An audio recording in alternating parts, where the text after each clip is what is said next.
नमस्कार लेडीज, आदि दुनिया के डॉक्टर सेगमेंट पर एक बार फिर से आप सभी का स्वागत है। मैं हूं आपके साथ भाग्यश्री और हमारे साथ एक बार फिर से मौजूद हैं डॉक्टर कामरान। डॉक्टर साहब, एक बार फिर से आपका स्वागत है हमारे साथ हमारे डॉक्टर सेगमेंट पर। और पिछले दफ़ा हमने बात की थी यूटेरस ट्यूमर को लेकर, उससे जुड़े जो कॉम्प्लिकेशंस हैं, जो सिम्टम्स हैं, वो आपने हमें बताए थे। और अब हम जानना चाहेंगे आज कि इसके मेडिसिन क्या है, इसके ट्रीटमेंट क्या है। जी, पिछले दफ़ा हम लोग इसके बारे में डिस्कस किए थे, लेकिन मेडिसिन के बारे में डिस्कस नहीं कर पाए थे वक्त की कमी की वजह से। आज हम लोग डिस्कस कर लेते हैं। तो सबसे पहले और सबसे अहम मेडिसिन जो है, जो तमाम केस में ली जा सकती है, वो है ऑरम्योनेट। ये एक गोल्ड का कंपाउंड है। ऑरम्योनेट 3x पावर में देते हैं, कई दफ़ा 2x पावर में दी जाती है। इसे 4 से 6 ग्रेन दिन भर में 2 या 3 मरतबा बाकी दवाओं के साथ जो डॉक्टर प्रिस्क्राइब किया है उसके साथ लेनी चाहिए। इस दवा को तकरीबन तमाम ट्यूमर, यूट्रस के तमाम ट्यूमर के साथ दिया जाता है। वरना होम्योपैथिक में ऐसा होता है कि जो पेशेंट का सिम्टम्स है उससे रिलेटेड दवा दी जाती है। तो इसलिए हर पेशेंट्स के अलग अलग सिम्टम्स होते हैं, तो अलग अलग सिम्टम्स हो जाने की वजह से दवा भी बदल जाती है, जिसको इंडिविजुअलिज्म बोलते हैं। लेकिन इस केस में ऐसे कुछ मेडिसिन होते हैं जिसको क्लिनिकली इंडिकेटेड बोलते हैं, मानिए उस बीमारी के नाम से वो दवा आ सकती है। जैसे हम लोग देखते हैं कि लीवर की कोई बीमारी हो तो चिलिडोनियम प्रिस्क्रिप्शन होती है। उसके अलावा जो सिम्टम्स पेशेंट को हो उसके ध्यान रखकर कुछ मेडिसिन सिलेक्ट किए जाती है, जो डॉक्टर का काम है। लेकिन आमतौर पर एक प्रिस्क्रिप्शन में या पहले प्रिस्क्रिप्शन में चिलिडोनियम रहता ही है लीवर के केसेस में। इसी तरह यूट्रस में फाइब्रोइड अगर है तो उसमें ऑरम्योनेट 2x या 3x तो रहता ही है। 2x को पाना बहुत मुश्किल है, आसानी से मिलता नहीं है। इसे 4 से 6 ग्रेन दिन भर में 2 से 3 मरतबा अकॉर्डिंग टू डॉक्टर्स के एडवाइस से वो ले सकते हैं। ये हुआ एक।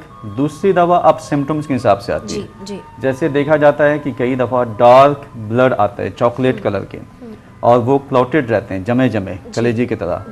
तो रुक रुक के आते हैं। पहले दफ़ा मेंस्ट्रुएशन स्टार्ट हुआ, फिर रुक गया, फिर उसके बाद 2 दिन के बाद पीरियड आना शुरू हुआ, और बहुत ज़्यादा आता है, इतना ज़्यादा कि आदमी कमज़ोर हो जाए। ऐसे हालत में थैलेस्पी BP मदर टिंचर नाम की दवा देनी चाहिए। इसे 10 ड्रॉप आधी प्याली पानी में डाल के दिन भर में 2 से 3 मरतबा दे सकते हैं। इसको देने के बाद देखा जाएगा पीरियड जो बहुत ज़्यादा हो रहा है वो रेगुलर होगा, और जो जल्दी आ जाता है। इस बीमारी में और भी एक पहचान है कि पीरियड जो 1 महीना का गैप होना चाहिए, फर्स्ट अप्रैल के बाद और नेक्स्ट अप्रैल के बाद के बीच में, वो देखा जाता है कि 1 महीने से या 28-32 दिन का जो होता है उससे घट कर 22 दिन, 20 दिन, कई दफ़ा 15 दिन, फ्रीक्वेंसी कम हो जाती है उसकी। मतलब मेंस्ट्रुएशन की फ्रीक्वेंसी ज़्यादा हो जाती है। हाँ, टाइम गैप जो है वो कम हो जाता है। तो इसमें थैलेस्पी BP मदर टिंचर 10 ड्रॉप आधी प्याली पानी में डाल के देने से देखा जाता है कि ये सुधार आता है काफ़ी। पीरियड आस्ते आस्ते वक्त पे आने लगते हैं, और उनकी जो मकदार होती है, क्वांटिटी, वो आस्ते आस्ते कम हो जाता है। और उसमें जो क्लॉटेड और जमे जमे यानी जो कलेजी टाइप के ब्लैकिश चॉकलेट टाइप के जो ब्लड आते थे, वो सब भी ठीक होके नॉर्मल ब्राइट रेड फ्लो होना शुरू होता है। इसलिए ये 2 नंबर की दवा है, मतलब दूसरे पोजीशन की। तीसरी नंबर की दवा है सिकालीकोर। इसे 200 के पावर में या 30 के पावर में रोज दे सकते हैं। इसका सिम्टम्स है अगर ब्लड जो आए वो ब्लैकिश हो, लेकिन वो जमा जमा नहीं हो, और इन बिटवीन पीरियड्स के बीच में ज़्यादा हो रहा है। जैसे कि पीरियड हुआ, बहुत ज़्यादा फ्लो हुआ, फिर बंद हो गया, फिर 2 दिन बाद आ गया, फिर 4 दिन रहा, फिर बंद हो गया, मानी पता ही नहीं चलता है कि पीरियड कब बंद हुआ कब चालू हुआ। कई दफ़ा ऐसा देखा जाता है कि पहले दिन से शुरुआत हुई और उसके बाद चलते जा रही है। अब पेशेंट ये सोच रहा है कि अब बंद हो जाएगा, अब बंद होगा, लेकिन 15 दिन 20 दिन जब तक के डॉक्टर को मेडिसिन न दे तब तक वो चालू है।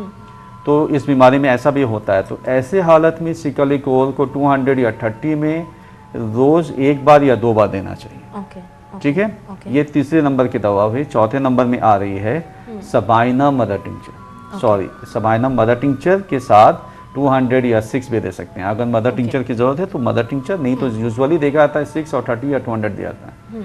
सबाइना के सिम्टम्स ये हैं कि ब्लड बहुत ज़्यादा आएगा, काफ़ी ज़्यादा, लेकिन वो ब्राइट रेड होगी। उसमें ब्लैकिशपन नहीं है, ऐसा जमा जमा नहीं है, जैसे नॉर्मल फ्लो है, लेकिन काफ़ी ज़्यादा।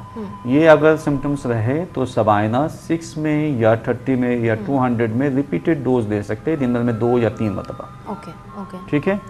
और हम लोग आ रहे हैं, अगर ब्लड जो है जमा हुआ नहीं है, लेकिन गाढ़ा भी नहीं है, नॉर्मल है, लेकिन काफ़ी ज़्यादा हो, और ब्लड के गिर जाने के बाद काफ़ी कमज़ोरी आ जाए, खून की कमी हो जाए, जो पिछले दफ़ा हम लोग डिस्कस किए थे कि उसकी कॉम्प्लिकेशंस क्या हो सकती है, तो कॉम्प्लिकेशंस में पहला नंबर ये आता है कि पेशेंट एनीमिक हो जाते हैं। तो ऐसे में चाइना नाम की दवा देनी चाहिए, जिसे 6 में दे सकते हैं, मदर में भी दे सकते हैं और 200 में भी दे सकते हैं, 30 में भी। इससे ज़्यादा दे सकते हैं, यानी दिन में 2 बार 3 बार दे सकते हैं। मदर टिंचर अगर हुआ तो 10 बूंद आधी प्याली में पानी में डाल के दिन में 2 से 3 मरतबा दे सकते हैं।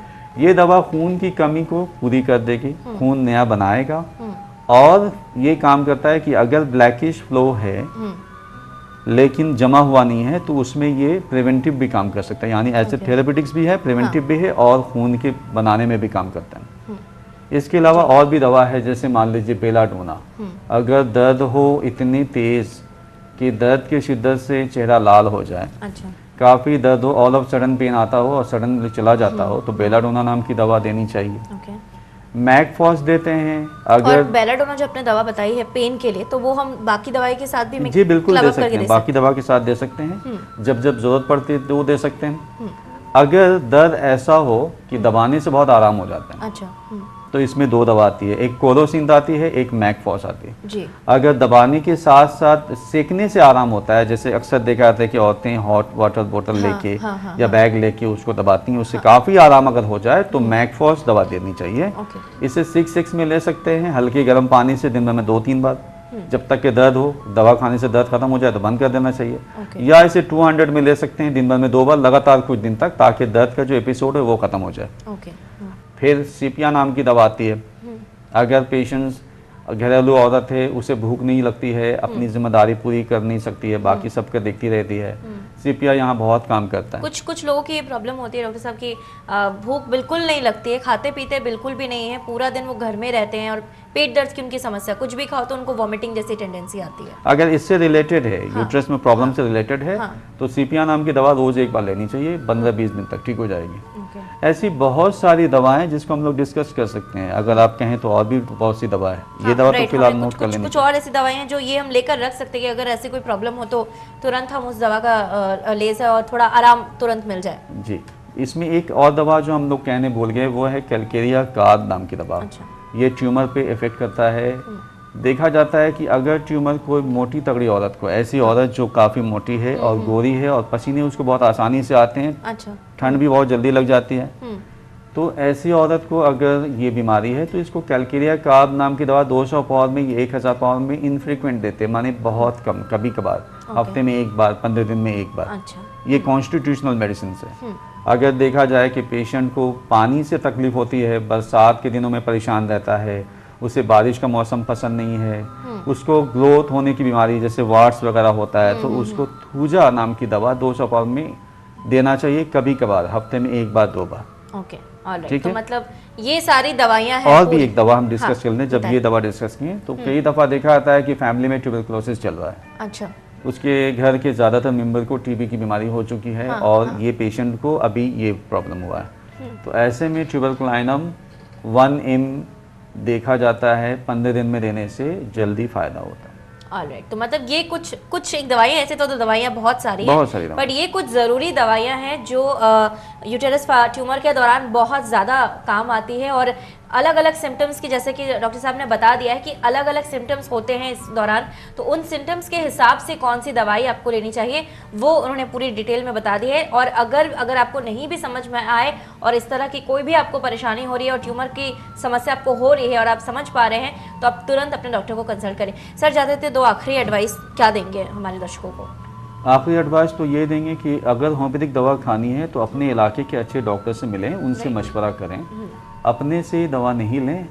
हाँ, ये भी नहीं कहते हैं कि दवा नहीं लेनी चाहिए, आप उसके बारे में पहले जानकारी करें, कुछ किताब पढ़ें, ऐसे आम आदमी की किताब, डॉक्टर की किताब ना पढ़ें, उसके बाद जब जानकारी हो जाए तो वो दवा अपने ले सकते हैं। एकदम सही कहा आपने, और दवा तो बता दी है, पर इसका मतलब ये नहीं कि आप दवा जाकर अपने हिसाब से उसको कंज्यूम करें।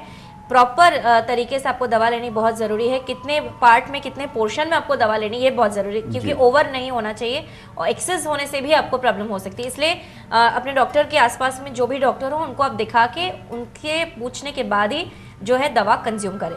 बहुत बहुत शुक्रिया डॉक्टर साहब, ये दवाएं बहुत काम आएंगी और आई एम श्योर कि डॉक्टर को कंसल्ट करने के बाद ही हमारे व्यूअर्स अगर उनको ऐसी प्रॉब्लम होती है तो ये डॉक्टर जो ये दवाएं हैं वो कंज्यूम करेंगे, खुद से मेडिकेशन नहीं करेंगे। जी बहुत बहुत शुक्रिया हमारे साथ जुड़ने के लिए और तमाम दवाइयों के लिए। ऑलराइट, तो यूटेरस ट्यूमर को लेकर हमने आपको बताया कि इसके सिम्टम्स क्या क्या है, इसके इंडिकेशन क्या है, कैसे इसकी ट्रीटमेंट होती है, इससे जुड़े क्या कॉम्प्लिकेशंस हो सकते हैं और इससे जुड़ी दवाइयाँ क्या क्या है। सिम्टम्स के आधार पर ही इसकी दवाइयाँ होती है, लेकिन फिर से हम वही बात दोहरा रहे हैं कि आप अपने डॉक्टर को कंसल्ट करें और उनके प्रेस्क्रिप्शन के हिसाब से ही दवाओं को कंज्यूम करें। तो आज के लिए डॉक्टर सेगमेंट में फिलहाल इतना ही। आप देखते रहें आधी दुनिया।